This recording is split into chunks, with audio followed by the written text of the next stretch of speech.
Record. Gas. Yuk.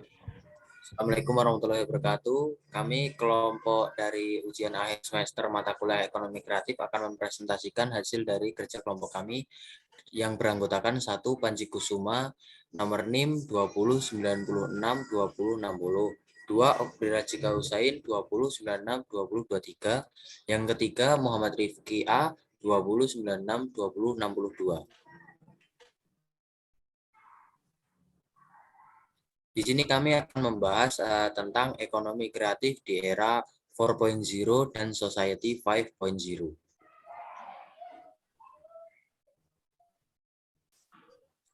Apa yang dimaksud ekonomi kreatif? Ekonomi kreatif adalah sebuah konsep pada era ekonomi baru yang mengintensifkan informasi dan kreativitas dengan mengandalkan ide dan pengetahuan dari sumber daya manusia sebagai faktor produksi yang utama. Contoh usaha-usaha di bidang ekonomi kreatif adalah periklanan, arsitektur, pasar barang seni, kerajinan, desain, fashion, dan televisi. Konsep ini biasanya akan didukung dengan keberadaan industri kreatif yang menjadi pengejawatahnya.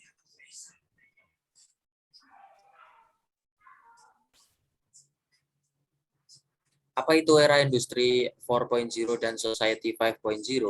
Era industri 4.0 ini menekankan pada digitalisasi. Jadi, segala hal yang berkaitan dengan produksi bisa lebih efektif. Segala hal yang kita lakukan sekarang, ya maksudnya di masa ini, bagaimana kita memanfaatkan Google Drive dan teman-temannya sebagai mesin untuk menyimpan data di cloud. Teknologi yang memanfaatkan big data seperti yang dipakai oleh Gojek, Tokopedia, dan lainnya. Pun dengan Tesla yang berhasil mengembangkan mobil tanpa awak yang bisa mengantar penumpangnya dengan otomatis. Sedangkan Society 5.0 lebih menekankan pada komponen SDM atau manusianya. Berikutnya akan dilanjutkan. Nah, di sini saya akan lanjutkan revolusi industri 1.0 ke 4.0. Nah, era 1.0 revolusi industri. Yang pertama terjadi pada abad ke-18 ditandai dengan penemuan mesin uap yang digunakan untuk proses produksi barang. Saat itu di Inggris, mesin uap digunakan sebagai alat tenun mekanis pertama yang dapat meningkatkan produktivitas industri tekstil. Di era 2.0, revolusi industri 2.0 terjadi di awal ke abad 20. Revolusi industri ini ditandai dengan penemuan tenaga listrik. Setelah revolusi industri kedua, manusia masih berperan sangat penting dalam proses produksi berbagai macam jenis barang. Era 3.0. Revolusi industri yang ketiga ini terjadi dengan manusia yang tidak lagi memegang peranan penting setelah revolusi ini. Abad industri pelan-pelan berakhir dan abad informasi dimulai. Era 4.0.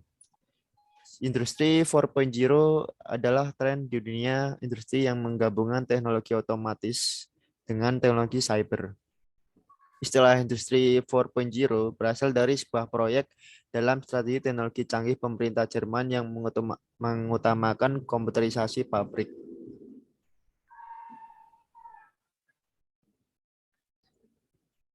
Saya akan lanjutkan. Dia akan dilanjutkan oleh Panji. Penerapan revolusi 4.0 dan society 5.0. Pada masa society 5.0 ini, manusia dituntut untuk dapat lebih memiliki kemampuan memecahkan masalah kompleks, berpikir kritis, dan kreativitas. Ketersediaan teknologi tinggi, tren otomatis dan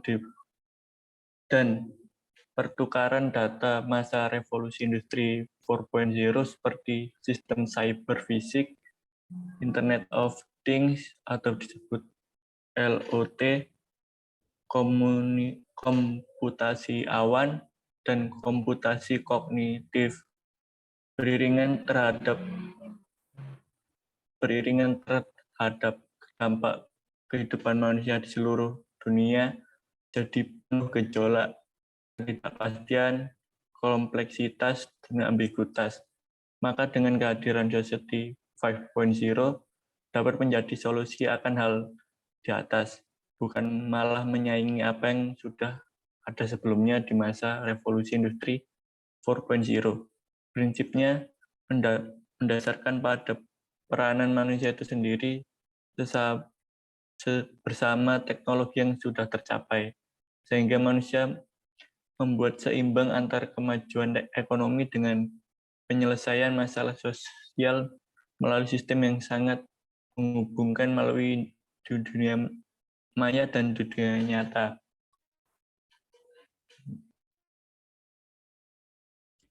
Contoh industri 4.0 yang sangat penting di masa pandemi akan dibacakan oleh Okbri. Ya, industri farmasi 4.0. Industri farmasi adalah teknologi obat-obatan yang diaplikasikan dalam bidang industri.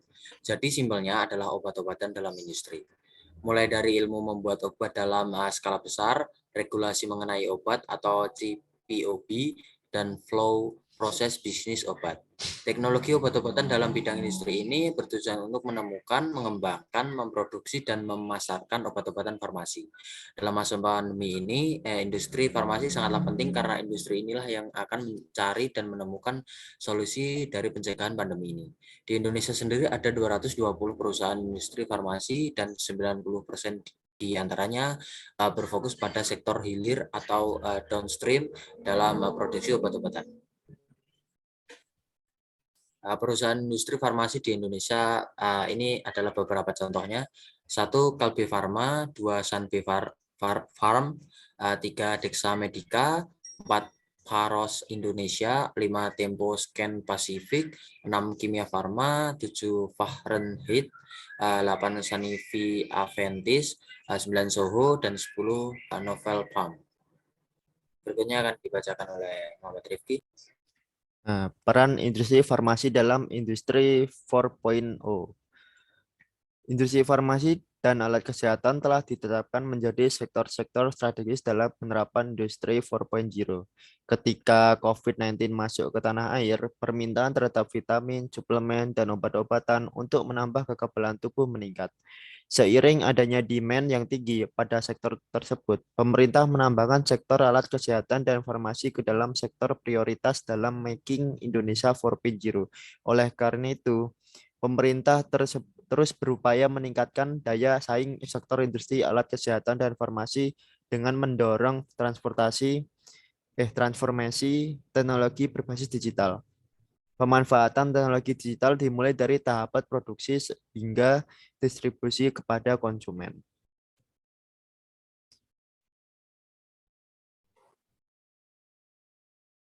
Nah, strategi dalam industri 4.0. Ke-1, peningkatan kualitas sumber daya manusia. Kedua, pemberdayaan UMKM. Ketiga, insentif untuk investasi teknologi. Keempat, pembangunan infrastruktur digital nasional. Solusi yang dapat membantu industri di era revolusi industri 4.0 akan dibacakan oleh Panji. Yang pertama ada improve manufacturing quality, yaitu menghasilkan kualitas produk yang zero defect. Hal ini berarti bahwa semua proses mulai dari perencanaan produksi, pengadaan bahan baku dari supplier, proses produksi bahan sampai barang dikirim ke tangan konsumen harus terkontrol dengan baik agar produk yang dihasilkan dapat bersaing dengan memenuhi keunggulan produk dalam hal quality, cost, delivery, dan safety. Maka peran quality control sangat vital. 2. Traceability dan monitoring solution, yaitu solusi perangkat lunak, pelacak, dan kontrol kualitas. Kontrol yang memungkinkan pengguna untuk menyimpan, mengambil, melaporkan status sebagai dalam lingkungan manufaktur. 3. Remote monitoring validity adalah sebuah spesifikasi standar yang memfasilitasi monitoring kegiatan operasional jaringan melalui menggunakan penggunaan perangkat jarak jauh yang juga dikenal sebagai monitor atau probe. Dengan kata lain, Anda dapat dengan mudah monitoring perangkat jaringan Anda dimanapun dan kapanpun. 4. Automate proses, yaitu teknologi yang memungkinkan perangkat lunak komputer meniru tindakan yang biasanya dilakukan oleh manusia yang berinteraksi dengan sistem digital untuk melakukan tugas dan proses bisnis yang sederhana dan berulang.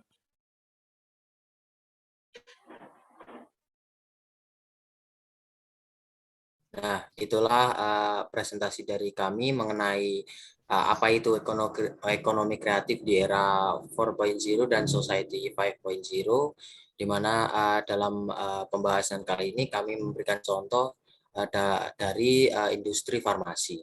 Kurang lebihnya presentasi dari kami atau salah-salahnya kami mohon maaf. Sekian, terima kasih.